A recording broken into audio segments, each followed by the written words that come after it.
Hey there, CINEMASTER fans! Hope you're ready for some movie magic. Let's dive right in. This story takes place in 1865 in the state of Tennessee during the American Civil War. Edward Young was with a group of soldiers facing a terrifying group of zombies that suddenly appeared after the end of the war. 6 years had passed since this nightmare began. Edward lost everything. One day, after being away for a couple of days, he returned home to find his wife turned into a monster due to disease. He had no choice but to shoot her to end her suffering. However, the catastrophe was that his son Adam disappeared, and no one knew where he went. Since then, Edward carried a small notebook documenting everything he observed about the zombies. He discovered that the only way to kill them was to destroy their brains. And because they moved slowly, long-range weapons became the best solution. One day, Edward captured his old neighbor Charles, who had also turned into a zombie. He decided to experiment on him to learn more about them, as Charles could still see, hear, and smell, but remembered nothing of his past life. These creatures only craved human flesh and avoided any other food.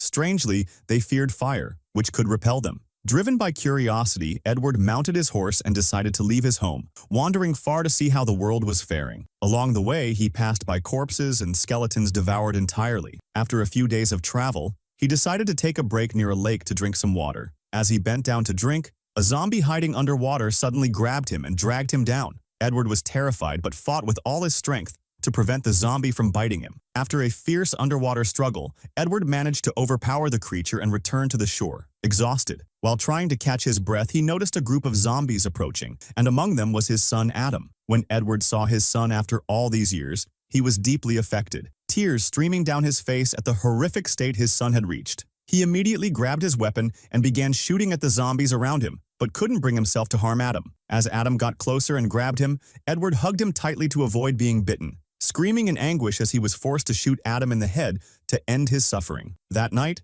Edward gathered some branches and made a simple bed. He lit a fire and burned Adam's body in a final farewell. After the burial, he took some of Adam's ashes and placed them in a small metal box. That night, Edward contemplated ending his own life to escape the pain. He drank some alcohol, loaded a bullet into his gun, and attempted to shoot himself but stopped after the second attempt. At dawn, Edward encountered a zombie and unleashed all his pent-up anger on it, beating it senseless until it was destroyed. The next morning, he burned down the cabin he had been living in and made a final decision. From now on, his sole purpose was to deliver Adam's ashes to the place his son had always dreamed of visiting but never got to see before his death. After years of wandering through forests, Edward became a hardened man, indifferent to everything except survival. One day, during a battle, his loyal horse Shiloh was bitten, and the wound began to fester. Despite the horse's pain, Edward insisted on keeping him by his side, as Shiloh was his last companion in the world. But as the horse's condition worsened, Edward decided to end his suffering before he turned into a monster. With tears in his eyes,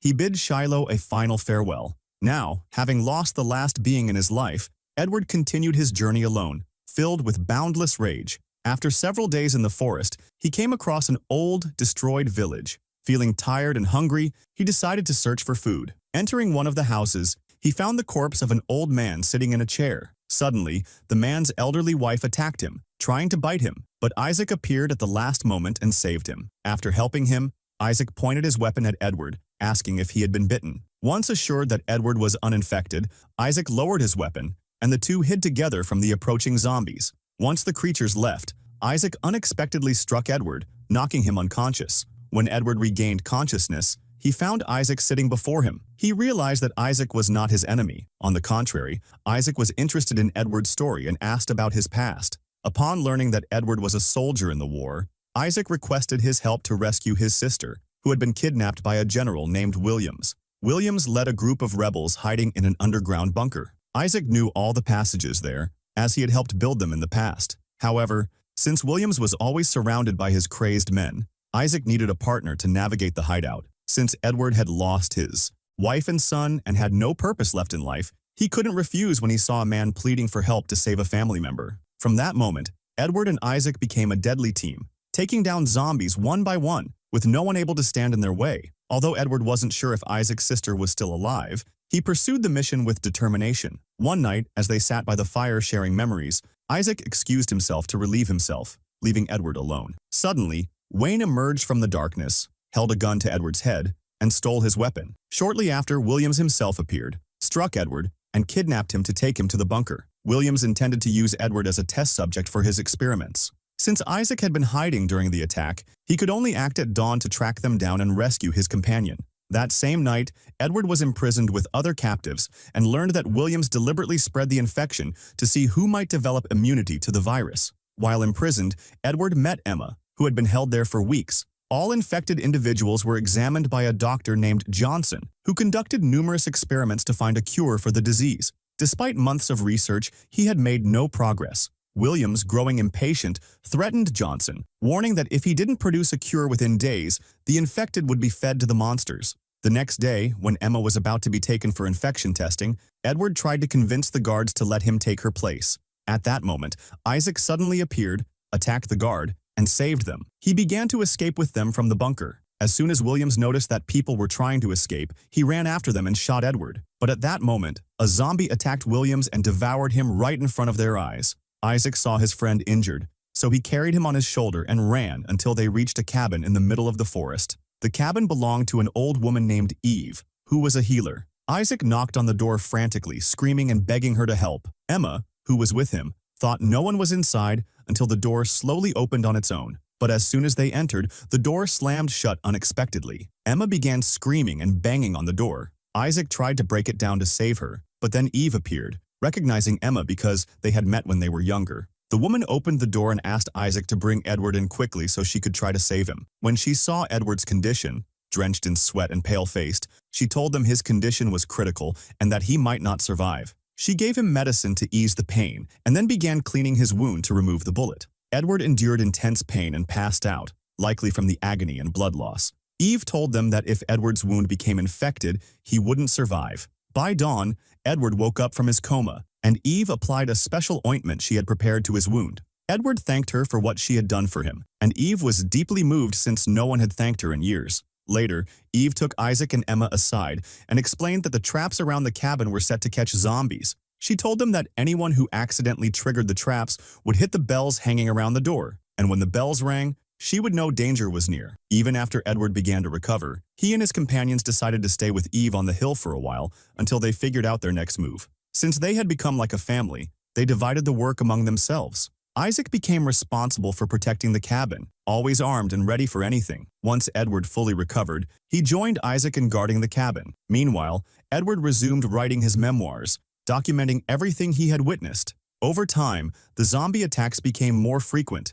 and nearly every night they faced unexpected visits from the undead. They spent their nights fighting and their mornings burying bodies. One day, something happened that they weren't prepared for. Emma was bitten. Isaac was devastated and prepared his gun to put her out of her misery before she turned. But suddenly, Emma shocked him by saying she wouldn't turn because her immunity was different, and the disease had never affected her. She confessed that she had been bitten long ago while trying to help a sick neighbor, and since then, her body had become immune to the disease.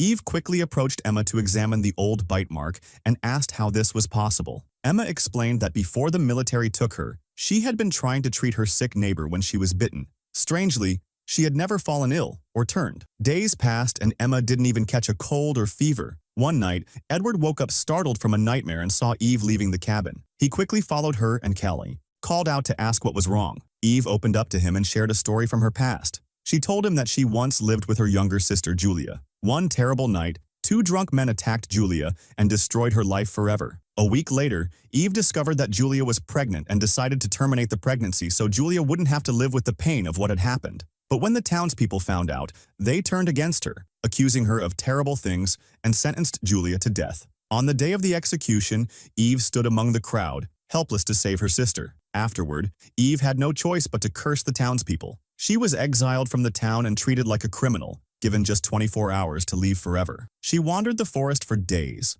starving and cut off from the world, with only the clothes on her back. One day, she met a woman named Melinda, who lived in the cabin they were now staying in. Melinda took Eve in and taught her everything about herbal medicine and ancient remedies. When Melinda passed away, Eve found some old scrolls containing incantations and rituals written hundreds of years ago. Among them was a dangerous ritual capable of bringing the dead back to life. Desperate, Eve clung to the hope of bringing her sister Julia back. She studied the rituals carefully and, when she felt ready, retrieved Julia's body from the grave and brought it to the cabin. She prepared everything for the ritual and waited for a sign, but nothing happened. Exhausted, she fell asleep next to Julia's corpse. Suddenly, she woke to the sound of loud banging at the cabin door. She looked up and saw Julia standing there, seemingly alive. Overwhelmed with joy, Eve thought her dream had come true. But her joy turned into a nightmare when Julia began attacking her first victims. When Edward heard this story, he realized he was standing before the woman responsible for the zombie apocalypse that had destroyed the world and taken his family from him. But when he saw the genuine sorrow and regret in her eyes, he couldn't bring himself to blame her. He understood that all she had wanted was to bring her sister back to life. Eve continued, explaining that according to the ancient scrolls, this outbreak of the undead had happened before at different points in human history. Each time, it was linked to something terrifying and hidden that connected the two worlds. A few days later, Isaac and Edward noticed their ammunition was running low. They decided to raid General Williams's bunker to steal more supplies. In the dead of night, they gathered a crate of ammunition and sneaked out quietly through the forest. But Cliff had been following them from a distance. The next morning, Edward felt he needed to continue his journey to the waterfall where he had always dreamed of scattering his son Adam's ashes. Feeling he had delayed long enough, he said goodbye to his friends and left, promising to return soon. But what Edward didn't know was that the three of them were in grave danger. Cliff had discovered their location and also learned that there was a woman among them immune to the virus. One night, Williams gathered a group of experienced fighters and planned to attack the cabin, capturing everyone inside. His goal was to use Emma as a test subject to find a cure for the disaster and to capture Eve, whom he blamed for the curse that had plagued the earth. After weeks of walking, Edward finally reached the waterfall his son had dreamed of seeing. He scattered Adam's ashes into the air, feeling as though his son's spirit had merged with the breeze. After an emotional farewell moment, he decided to go back to see his friends. The cabin was a shock. Everything was in ruins. Eve was lying on the ground, severely injured. Edward rushed to her quickly to help her. She was barely alive, whispered to him that his friends had been kidnapped by the general and his men. After telling him that, Eve took her last breath.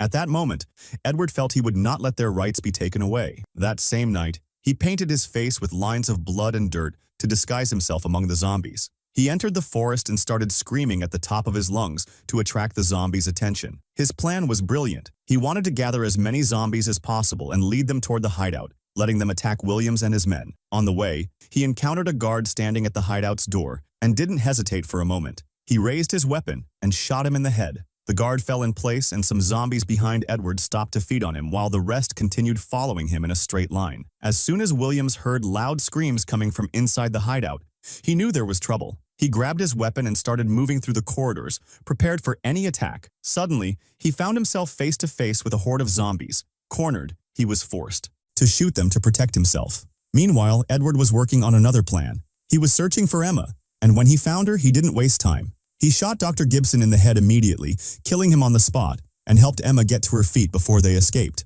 Edward and Emma ran toward the cells to free his friends and the other prisoners. But as they were escaping, Cliff suddenly appeared, shouting and firing at them. The zombies took advantage of the moment and attacked him. Unfortunately, one of Edward's friends was hit by a bullet and couldn't continue with them. As he was dying, he held Edward's hand and said in a broken voice, "Take care of Emma. You must finish off Williams and his gang." After those sorrowful moments, Edward and Emma barely escaped that hell. Outside, Edward told Emma, "Go to the cabin, wait there, and don't show yourself until dawn. I have an old score to settle tonight." The revenge battle began at midnight. Edward lured Williams and Cliff into the forest, trying to stay hidden. He knew well he couldn't face them both at once. His plan was simple and clever: separate them and trap one of them. While running in the dark, he managed to make Cliff chase him alone. He led him to a spot where zombies were hiding, waiting for their chance. Cliff fell into the trap and found no escape. Cornered, he tried to fend off the zombies. At that moment, Edward seized the opportunity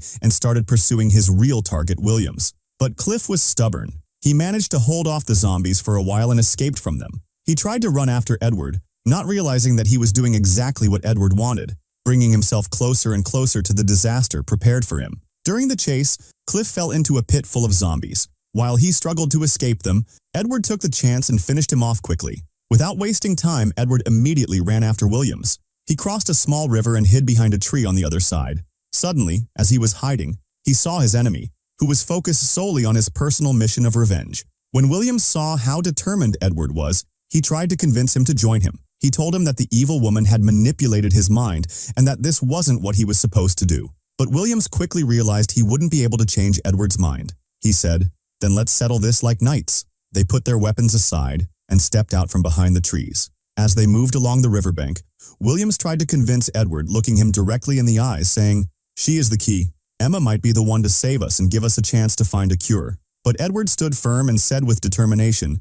"I'd rather live in a world full of zombies than live in a world like yours." At that moment, Williams drew his weapon to shoot, but Edward was faster and pulled the trigger first. With one shot, Williams fell. After his enemy was defeated, Edward ran quickly toward the cabin. When he arrived, he felt relief seeing that Emma was safe. Despite her grief over losing Eve and her brother, Emma found comfort in Edward's embrace and began to find new hope in life. After everything he had been through, Edward realized that a life filled with vengeance wasn't worth living. He decided to give himself a chance to start anew.